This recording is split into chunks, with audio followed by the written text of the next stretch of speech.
Ugh, I forgot to place a delivery order. You start cooking now. That's what my mother-in-law, Catherine, blurted out on the day we were supposed to have a family dinner with relatives. She had promised to order delivery for the event. Enough food for 10 people. Expecting me to whip up a meal for that many people on the spot is ridiculous. But arguing with Catherine would be a waste of precious time. So I got to work. My name is Mary. I'm 33 and work in a restaurant. My girlfriend owns the restaurant where I work. I'm married to John, a man 2 years my senior, whom I met through work 3 years ago. John is incredibly kind and treats me well, so life is good. The problem is Catherine, who dislikes me. When John and I first moved into our new home, my parents-in-law helped us. To thank them, I cooked dinner. My father-in-law David praised my cooking, saying, "This is really delicious. Mary, you're an excellent cook." I was genuinely pleased and thanked him with a smile. Catherine didn't like that David praised me. She snapped, "Showing off your cooking skills when you're just an amateur. Don't get carried away. What a snobby daughter-in-law." I was shocked. I had never heard such harsh words from Catherine before. From that day on, she took a dislike to me. Thankfully, we didn't interact much with the in-laws after moving because they live far away. But whenever we did visit, Catherine would sarcastically say, "Mary, will you cook for us? You're good at it, right? What delicious dish will you treat us to today?" I didn't want to cook in front of Catherine anymore, so I'd suggest, "Oh, I'll pass on cooking today. Should we buy something instead?" But then she'd explode. "How dare you? Who do you think you are? Just cook." So I had no choice but to cook every time. And it would have been bearable if she just ate without complaining. But she always said, "This is not to my taste," making the experience truly miserable. I dreaded going to the in-laws because of Catherine, who acted like an angel in front of David and John. It's so thorough that it can be said to be perfect. She never said anything sarcastic about me in front of David or my husband, and always when they weren't looking. The other day, I couldn't stand the stress over Catherine, and finally told David and my husband about Catherine's misdeeds. But they were both skeptical. Of course. She was so convincing that when I finally told David and John about her behavior, they were skeptical. But John trusted me, so we started avoiding visits to the in-laws. Then one day, Catherine called. She said some relatives were coming over, and they were hosting a dinner at the in-laws. It was more of a "you must come" than an invitation, but I decided to consult John first. John said we didn't have to go, but one of the relatives, Henry, had been kind to us, so we decided to go for his sake. When I told Catherine, she said, "Good, we're expecting a lot of people, so I'll order delivery. I'll handle the reservations." I was relieved. If she was ordering delivery, I wouldn't have to cook. "But you'll have to help clean the house," she added. I agreed. On the day of the dinner, John and I arrived at the in-laws in the afternoon to help clean. That's when Catherine dropped the bomb. "Oh dear, I forgot to place the delivery order. What are we going to do?" I frantically called nearby restaurants that could deliver, but because it was last minute and for 10 people, they all turned us down. Time was ticking, and it was soon time to pick up the relatives. Catherine and I decided to buy some pre-made salads and chicken from a nearby supermarket, while John and David went to fetch the relatives. The moment the front door closed behind our husbands, Catherine started boiling water. To my surprise, she said, "Pre-made food is so bland. You can make everything from scratch, can't you?" Her mocking smile filled me with both anger and suspicion. "Did you intentionally forget to place the delivery order, Catherine?" I thought about it, but time was of the essence. I considered walking out, but I couldn't let down Henry and our husbands, who had gone to pick up the relatives. Reluctantly, very reluctantly, I agreed. I quickly planned a menu in my head and dashed to the local supermarket to buy ingredients. I didn't have time to compare prices. I just grabbed what I needed for the recipes that came to mind.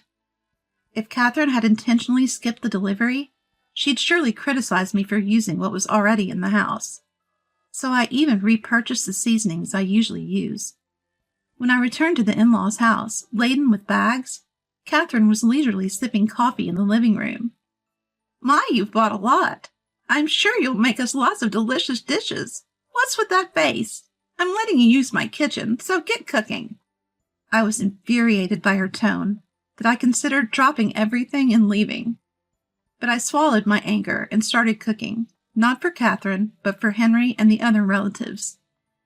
As I hurriedly prepared the meal, Catherine would occasionally come in to criticize my taste, my presentation, and more.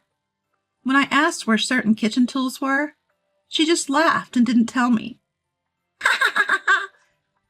If I found them myself, she'd say, "You're rummaging through my kitchen like a common thief." I was furious, but time was running out, so I focused on cooking. Finally, the meal was ready. I looked at the clock. The husbands would be back in less than 10 minutes. I felt a sense of relief, but then Catherine came over to inspect the dishes. "I'm so glad you made it in time. I was worried we wouldn't have anything to offer our guests." She laughed, implying that I was slow and inefficient. I was about to say, "The whole reason we're in this mess is that you didn't order delivery," when she clapped her hands and looked at me with a smile. "Well, you've served your purpose. You can leave now." I was stunned. Not a single word of thanks? And now this? Catherine let out an exaggerated sigh and shook her head as I stood there speechless. "Do you even know what today is? It's a day for our family to gather and eat. It would be strange for you, a daughter-in-law, to be there. You're an outsider. Were you planning to eat with us? How presumptuous!" I had a lot to say, but it all vanished. I couldn't waste another second on this woman. "Understood. I won't come back again." As I prepared to leave, Catherine watched me with a malicious grin. I texted my still absent husband and left the in-laws' house without looking back, heading home. I asked my husband to convey my thanks to Henry and told him I would never visit the in-laws again. My husband, now aware of the situation, was furious but agreed for Henry's sake.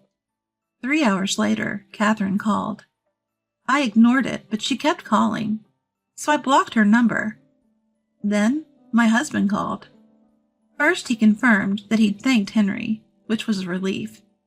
He then told me what happened after I left.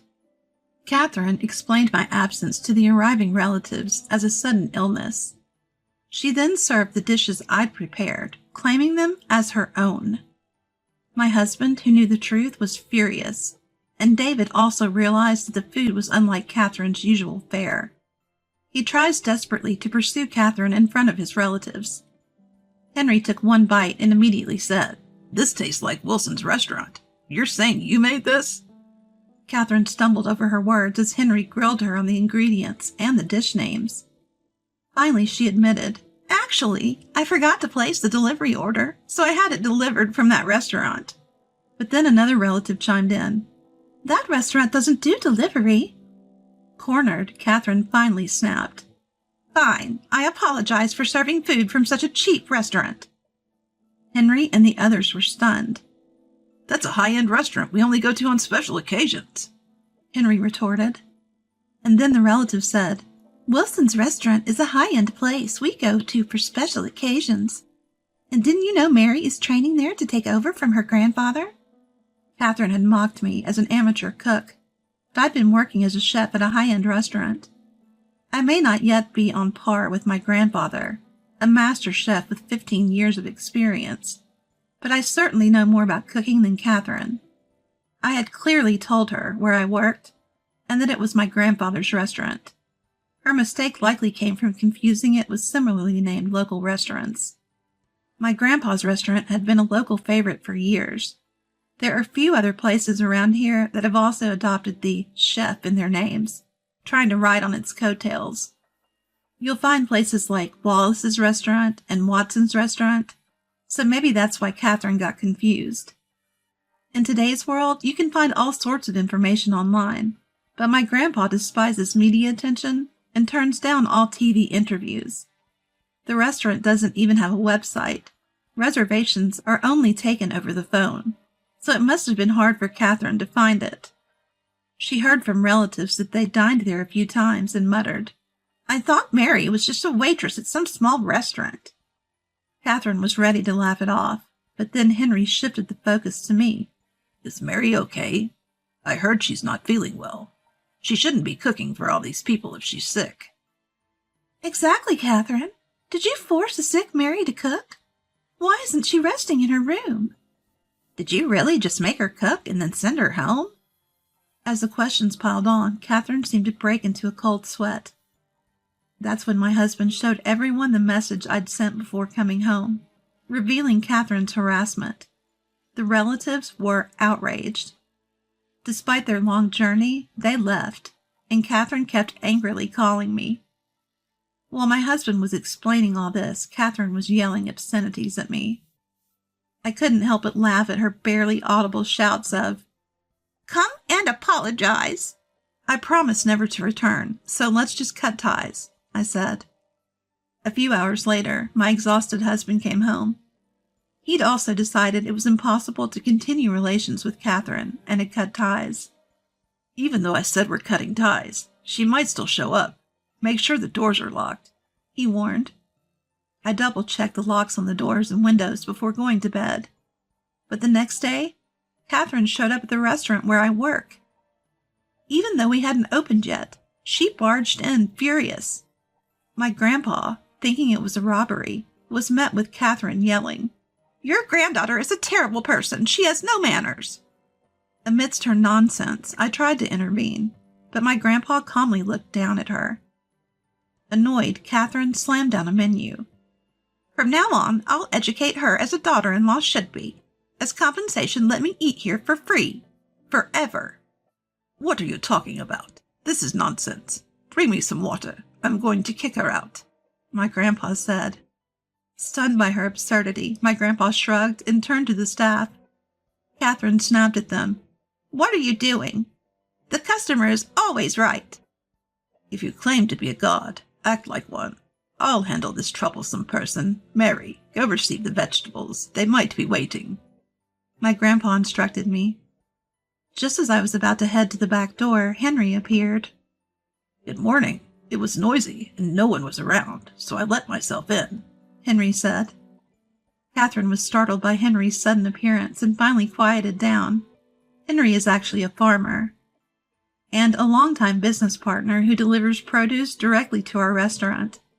He also often brings us extra produce that doesn't meet commercial standards. I wanted to be hospitable to Catherine because she's a good relative and an important business partner. Catherine, now alert, started yelling more nonsense about how terrible my grandpa is, but Henry wasn't having it.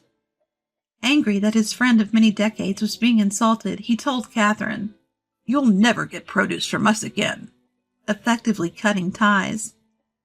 Catherine shrieked insults at Henry and stormed out of the restaurant. Later on, David and Catherine divorced. She showed no signs of remorse and continued to badmouth me, my grandpa, and even Henry. David had reached his limit and kicked her out. After that, Catherine repeatedly tried to force her way into our home, demanding to live with us. But we had good security measures, so she couldn't get in. We ignored her while alerting the authorities. Eventually she left, perhaps due to neighborhood gossip. Once she stayed until the police arrived, but fled when approached by a burly officer. We haven't seen her since. Now she lives in a cheap apartment and works a part-time job to pay rent. She keeps complaining about how miserable she is, making it hard for her to fit in at work.